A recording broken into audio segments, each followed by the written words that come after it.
Hi friends, welcome to Nahash media. இன்றைக்கி நம்மளுடைய சேனலில் ஒரு சூப்பரான வீடியோ பார்த்துடலாம்.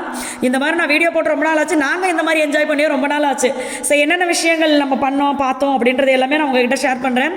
அதுக்கு முன்னாடி எல்லா ஃப்ரெண்ட்ஸ்க்குமே, நம்மளுடைய நாகாஸ் ஒன்லி நேச்சுரலில் இருக்கிற எல்லா ஃப்ரெண்ட்ஸ்க்குமே ரொம்ப ரொம்ப நன்றி சொல்லணும். நான் என்ன விஷயம் அப்படின்னா, இந்த 2 நாள் ட்ரிப்பில் பார்த்தீங்கன்னா நிறைய ஃப்ரெண்ட்ஸ் கால் பண்ணியிருந்தீங்க. ப்ராடக்ட் ஆர்டர் கொடுக்கறது, ஜிபே பண்ணிவிட்டு மெசேஜ் பண்ணிவிட்டு ரிப்ளை எங்களாலேயும் பண்ண முடியல. ஸோ நிறைய ஃப்ரெண்ட்ஸ் பார்த்தீங்கன்னா பொறுமையாக இருந்து நாங்கள் அங்கே கோவிலில் வந்து ஃபோனை வாங்கிட்டு தான் உள்ளே அலோவ் பண்ணாங்க. அடுத்து சொல்லலாம்னு பார்த்தேன். அப்போ இந்த 2 நாளில் பார்த்தீங்கன்னா நாங்கள் வெளியில் வந்ததுக்கு அப்புறமா திருப்பி நாங்கள் ஃபோன் பண்ணி, சாரி சிஸ்டர் இப்படி நாங்கள் பிஸியாக இருந்தோம் அப்படின்னு சொல்லும் போது, அதெல்லாம் நீங்கள் பிஸியாக இருந்தால் தான் ஃபோன் அட்டன் பண்ண மாட்டீங்கன்னு எங்களுக்கு தெரியும், நீங்கள் ஒன்றும் கவலைப்படாதீங்க, நாங்கள் ஒன்றும் தப்பாக நினைக்கலன்னு சொல்லும் போது எங்களுக்கு அவ்வளோ சந்தோஷமாக இருந்தது, எப்படி புரிஞ்சுட்டு பேசுகிறாங்களே அப்படின்னு சொல்லி. அதனால் எல்லா ஃப்ரெண்ட்ஸ்க்குமே ரொம்ப ரொம்ப நன்றி. இனிமேல் உங்களுக்கு நாங்கள் வீட்டுக்கு வந்தாச்சு, அதுக்கப்புறம் தான் இந்த வீடியோவை போஸ்ட் பண்ணுறோம். ஸோ இனிமேல் உங்களுக்கு வந்து ஜிபே பண்ணிவிட்டு அந்த ஸ்க்ரீன்ஷாட் வந்தாலும் உங்களுக்கு உடனே ரிப்ளை வந்துடும். கால் பண்ணாலும் நம்ம உடனே அட்டன் பண்ணிவிடுவோம். ஸோ இனிமேல் எதுவும் நீங்கள் சங்கடப்பட வேண்டாம். ரொம்ப ரொம்ப சாரி அண்ட் தேங்க்ஸ். நாங்கள் பார்த்தீங்கன்னா முதல் நாள் 6 மணிக்கு பஸ் ஏறி மறுநாள் கரெக்டாக 5:30க்கெல்லாம் திருப்பதியில் எங்களை போய் இறக்கி விட்டாங்க. திருப்பதிக்கு போன உடனே அங்கே ஒரு இடம் இருந்துச்சு, எதுவும் பேரெல்லாம் பார்க்கல, நாங்களே அங்கே போய் கேட்டு உள்ளே போயாச்சு. போயிட்டு நல்லா குளிச்சுட்டு அங்கேயே நல்லா ஃப்ரெஷ் ஆகிட்டு வெளியில் வந்தாச்சு. நாங்கள் ஃபஸ்ட்டு பார்த்தீங்கன்னா முக்கியமான ஒரு காரணத்துக்காக தான் திருப்பதியே போனது, நன்றி சொல்கிறதுக்கு. ஏன்னா எங்களுக்கு பார்த்தீங்கன்னா, நான் ஆல்ரெடி நிறைய வீடியோவில் சொல்லியிருக்கேன். ஒரு சின்ன ஸ்டோரி உங்களுக்கு சொல்லிடுறேன். நம்ம சேனல் ஆரம்பித்த புதுசில் ஆரம்பித்து ஒரு 2 மாதம் இருக்கும். அந்த நேரத்தில் பார்த்தீங்கன்னா திருப்பதிக்கு நம்ம சென்னையில் இருந்ததுனால டக்குன்னு திருப்பதி போயிட்டு வந்துடலாம், சரி திருப்பதி போயிட்டு வரலாம், மகிக்கு ரொம்ப பிடிக்கும் அப்படின்னு நம்ம டக்குன்னு கிளம்புனது. அங்கே போனதுக்கப்புறமா மகி கேட்டார், இது படியில் நடந்து போவோமா அப்படின்னு சொல்லி கேட்டார். எந்த எதிர்பார்ப்பும் இல்லை, நாங்கள் இது நடந்த படியில் நடந்து வர்றோம், இந்த மாதிரி எந்த வேண்டுதலும் வைக்கல. நாங்கள் பாட்டுக்கு படியில் ஏறி நடக்கலாம் அப்படின்னு சொல்லிட்டு ஓகேப்பான்னு நடந்தோம். நடக்கிற வழியில் பார்த்தீங்கன்னா கல்லெல்லாம் அடுக்கி இருந்துச்சு. அப்போ பெரியவங்க கிட்ட கேட்கும்போது, வீடுக்காக சொந்த வீடு வேணும்னு வேண்டவங்க இப்படி அடுக்குவாங்கப்பா அப்படின்னு சொன்னாங்க. சரிண்ணா, நாங்களும் கொஞ்சம் இலைப்பாறலாமே அப்படி ஓரமாக உட்காந்துட்டு நாங்களும் அப்படி மேலே கல் அடுக்கிட்டு ஒரு 3-4 விஷயம் அவர்கிட்ட நாங்கள் வேண்டுனது, வெங்கடேஷ் பெருமாளப்பா கிட்ட. அப்போ வேண்டும் போது பார்த்தீங்கன்னா அவர்கிட்ட நாங்கள் சொன்ன ஒரு விஷயம், அப்பா இதெல்லாம் நீங்கள் நடத்தி கொடுங்கப்பா, நாங்கள் பக்கத்தில் தானே, அதனால் நான் என்ன வேண்டுனேன்னா மாதம் கோயிலுக்கு வந்து நானும் மகியும் வர்றோம்ப்பா அப்படின்னு சொல்லி வேண்டிக்கிட்டோம்.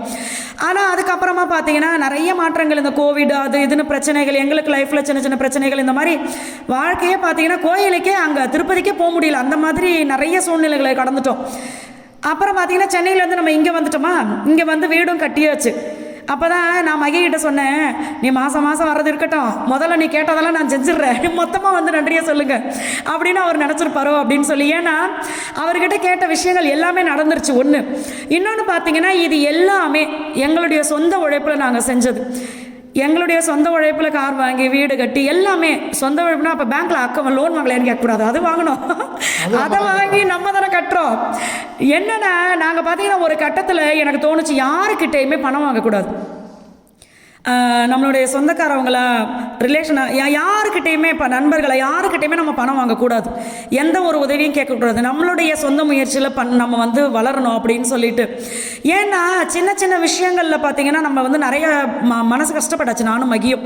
அதனால் இந்த முடிவெடுத்து, அப்பா நான் கடவுள்கிட்ட அதான் கேட்பேன், நாங்கள் உதவி செய்கிற இடத்துல இருக்கணும், யாருக்கிட்டையும் கேட்குற இடத்துல மட்டும் எங்களை வச்சிடாதீங்க அப்படின்னு சொல்லி. அதனால் கடவுளுக்கு பெரிய நன்றி சொல்லணும். ஏன்னா எங்ககிட்ட பெரியவங்க யார் பேசினாலும் சரி, ஆர்டர் கொடுக்குற சிஸ்டர் பேசும்போது, வெளியில் மீட் பண்ணும்போது ஒரே விஷயம் தான் எங்ககிட்ட சொல்லுவாங்க, இவ்வளோ பெரிய வீடு நீங்கள் கட்டியிருக்கீங்கல்ல, இது ஒரு பெரிய சாதனை அப்படின்னு சொல்லுவாங்க. நான் ஒரே விஷயம் தான் சொல்லுவேன், கடவுள் செய்ய வச்சிருக்காரு எங்களை அப்படின்னு சொல்லி. ஆனால் என்னென்னா நம்ம அவர்கிட்ட போய் வேண்டுறோம், அவர் நடத்தி கொடுப்பாரு, இது உண்மை. ஆனால் இடையில இருக்கிற வேலை பார்த்தீங்களா, அது நம்ம உழைக்கணும். நம்ம வேண்டிட்டோம் நடத்திடுவார் அப்படின்னு கூட முருகர் வர்றாரு பார்த்தீங்களா, நம்ம வந்து வேண்டிட்டு நாங்கள் அதுதான் வேண்டணும். அப்பா நான் உங்ககிட்ட வேண்டிட்டு இதுக்கப்புறம் உழைக்க போகிறோம், இந்த உழைப்புக்கு நீங்கள் வெற்றியை கொடுத்தாவே போதும், சும்மா உட்காந்துக்கிட்டு உங்ககிட்ட கேட்க மாட்டோம், நாங்கள் உழைக்கிறோம், அதுக்கான வெற்றியை கொடுங்க, அதுக்கேற்ற ஊதியத்தை கொடுங்க, எங்களால் முன்னேற முடியும் அப்படின்னு சொல்லி.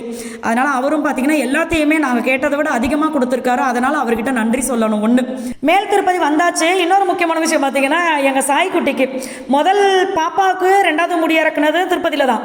அதனால் எங்களுக்கு என்னென்ன வேண்டுதல் வைக்கல, பட் இருந்தாலும் தம்பிக்கு 2வது முடி இறக்குறது அங்கே தான் பண்ணணும் அப்படின்னு எங்களுக்கு ஒரு ஆசை இருந்துச்சு. அதனால் அங்கே போயிட்டு முடி இறக்கிட்டு அதுக்கப்புறமா பார்த்தீங்கன்னா லாக்கர் எடுத்து அதில் எங்களுடைய திங்ஸ் எல்லாம் வச்சுட்டு அங்கேருந்து இன்னொரு பஸ்ஸை பிடிச்சி இங்கே வந்தாச்சு.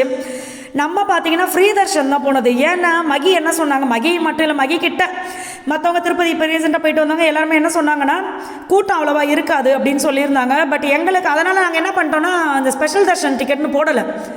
அங்கே போயிட்டோம். போனதுக்கு அப்புறமா தான் பார்த்தீங்கன்னா சரியான கூட்டமாக இருந்துச்சு. சனிக்கிழமை வேற இல்லை, அவரை பார்க்க நிறைய பேர் வந்திருப்பாங்க. ஒரு 7:30 மணி நேரம் நம்மளை வந்து அங்கே பட்டியலில் போட்டுட்டு 7:30 மணி நேரம் கழிச்சு தான் வெளியில் விட்டாங்க சாமி கும்பிட்றதுக்கு.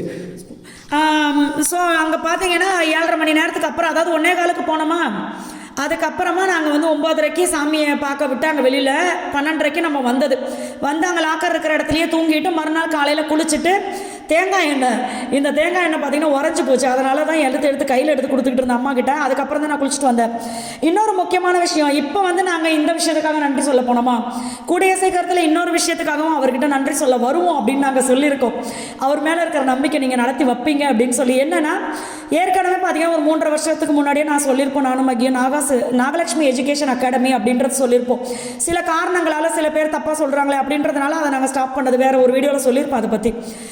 இப்போ எங்களுக்கு என்ன ஆசைனா, ஆரம்பத்திலேருந்து என்னை லவ் பண்ணும்போது மகி என்கிட்ட சொன்னார், ஸ்கூல் கட்டணும்ப்பா நம்ம அப்படின்னு சொன்னார். இல்லாதவங்களுக்கு உதவி பண்ணணும் நிறைய பேருக்கு. ஏன்னா நீங்கள் நல்லா பாருங்களேன், ஒரு குழந்தைக்கு வந்து கேட்குறவங்களுக்கு நம்ம 10 ரூபா கொடுத்துட்டா அது அந்த நேரத்தில் மட்டும்தான் அவங்களுடைய பசியாத்தம். நீங்கள் 1000 2000 கொடுத்தாலும் அது அந்த நேரத்துக்கு தான். ஆனால் ஒரு குழந்தைக்கு கல்வியை கொடுத்தோம் அப்படின்னா அடுத்து அந்த குழந்தை மூலியமாக வர்ற எல்லாருமே பார்த்தீங்கன்னா நல்ல சூப்பராக அவங்க வாழ்க்கையே, படிப்பு இருந்தால் எல்லாமே அவங்க வாழ்க்கையில் கிடச்சிரும்.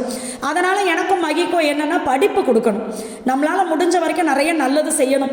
அதனால் நாங்கள் இப்போ அடுத்து அவர்கிட்ட வச்சுருக்க வேண்டுதலை வெளியில் சொல்லக்கூடாது அப்படின்னு சில பேர் சொல்லலாம். பட் எங்களை பொறுத்த வரைக்கும் சொன்னால் நிறைய நல்லவங்க வீடியோ பார்க்குறீங்கல்ல, நீங்களும் நினைப்பீங்கல்ல நல்லபடியாக பண்ணட்டும்ப்பா, இந்த பிள்ளைங்க நல்லா வரட்டும் அப்படின்னு நினைப்பீங்கல்ல. அதனால தான் நான் சொல்கிறேன். அதனால் கண்டிப்பாக ஸ்கூல் கட்டணும், அதில் நிறைய பிள்ளைங்களை படிக்க வைக்கணும். நாங்கள் இவர்கிட்ட போய் நானும் மகியும் பிள்ளைங்களை கூப்பிட்டு போய் நன்றி சொல்லிட்டு வரணும். ஸோ இதுவும் பார்த்தீங்கன்னா கண்டிப்பாக சீக்கிரம் நடக்கும். ஏன்னா அவ்வளோ பேருடைய பிளெஸிங்ஸ் இருக்குது. நிறைய பேர் இப்போ இன்றைக்கி காலையில் கரெக்டாக நாங்கள் வீட்டுக்கு வந்து ரீச் ஆகிற அம்மா ஒருத்தவங்க பேசினாங்க. அவங்க சொன்னது ஒரே விஷயந்தான், எப்பா நீங்கள் வந்து ரொம்ப கஷ்டப்பட்டு உழைச்சி இந்த அளவுக்கு வந்திருக்கீங்க, இனிமேலும் நல்லா இருப்பீங்க, நீங்கள் நல்லா இருப்பீங்கப்பா அப்படி சொன்னாங்க. அது எங்களுக்கு ரொம்ப சந்தோஷமாக இருந்தது. ஆமாம், ஏன்னா நானும் அப்படியே இதாக பேசிட்டோம். இது வரைக்கும் நம்ம சம்பாதிச்சு வந்து நமக்கு தேவையான செஞ்சிட்டோம். இனிமேல் சம்பாதிக்கிற வந்து ஸ்கூல் கட்டுறதுக்காக ஒதுக்கி வச்சிரு. நம்ம வந்து தேவையில்லா தெண்ட செலவு எதுவுமே பண்ணக்கூடாது. நம்ம ஒரு இடம் வாங்கணும், ஸ்கூலை கட்டணும், அது நம்ம காசில் இருக்கணும். அதேமாதிரி நம்ம ஸ்கூலை கட்டி இப்போ வந்து எங்கள் இப்போ நான்லாம் வந்து பார்த்திங்கன்னா எங்கள் சித்தி வந்து எனக்கு ஃப்ரீ சீட் கொடுத்து என்னை படிக்க வச்சாங்க. அது மாதிரி நம்மளால் முடிஞ்சவங்களும் ஃப்ரீ சீட் படிக்க வைப்போம். ஓகேவா? அந்த மாதிரி தான். அதனால் ஒரு சிலர் நினைக்கலாம், என்னடா பெரிய விஷயமா சொல்கிறீங்களா அப்படின்னு சொல்லிட்டு. ஆனால் எப்போவுமே பார்த்தீங்கன்னா நம்ம பெரிய விஷயமா நினைக்கணும், நல்லது தானே நினைக்கிறோம், அதை கடவுள் கண்டிப்பாக நடத்தி வைப்பார். எனக்கும் மகிக்கும் என்னென்னா, எப்போவுமே நாங்கள் வந்து சம்பாதிச்சு நம்மளே வச்சுக்கணும் இப்படின்னு ஒரு நாளும் சத்தியமாக நினச்சதே கிடையாது. முடிஞ்ச வரைக்கும் நிறைய பேருக்கு உதவி பண்ணணும், அதை பண்ணிக்கிட்டு இருக்கோம், வெளியில் சொல்கிறது கிடையாது. அப்படி ஒரு பெருமை தேவை கிடையாது.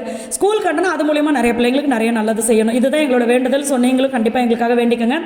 அடுத்தது நம்ம திருத்தணி வந்தாச்சு. திருத்தணியில் வந்து சாப்பிட்டுட்டு ஒரு முருகப்பாவை போய் பார்க்கறதுக்கு கிளம்பியாச்சு. இதுக்கப்புறம் வர விஷயங்கள் எல்லாமே நான் அடுத்த வாட்டி நாளைக்கு வீடியோவில் போடுறேன், சரிங்களா? ஸோ இந்த வீடியோ இதோட நம்ம முடிச்சுக்கலாம். என்னென்ன ப்ராடக்ட் இருக்குது அப்படின்றதையும் கான்டாக்ட் நம்பரும் கமெண்ட்டில் கொடுக்குறேன் பாருங்கள். எல்லா ஃப்ரெண்ட்ஸ்க்குமே ரொம்ப ரொம்ப நன்றி. பாய்.